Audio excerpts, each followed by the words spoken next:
Hi everyone, this is Emmy. Today I'm going to show you how to make some little heart-shaped wire earrings for Valentine's Day. So let's get started.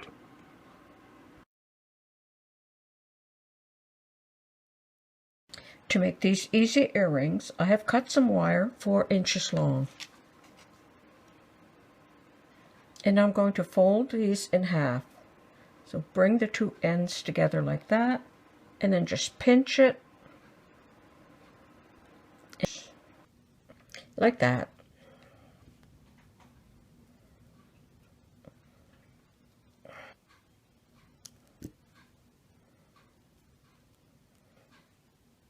And I have some small beads here. I've put 2 small little pearlized beads here, some little opal beads, 2 more of the small beads, and 2 more of the opals. And that's how that looks. Now on each end here, I'm going to make a loop.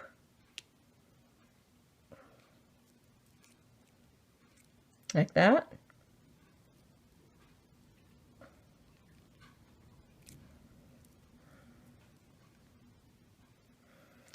And then I'm going to form a loop here at the top on each one.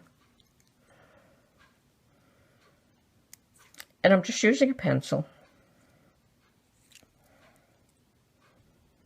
Like that. And I have an ear wire here. If you'd like to learn how to make your own ear wires, click the link below. I'll put a link below for my video on how to make ear wires. I'll also put a link below on how to make your own jump rings. And I'm going to place my heart on my ear wire and close the loop. And there you go. That's how easy it is to make some little heart-shaped Valentine earrings. I hope you enjoyed this video. Thanks for watching. Bye for now.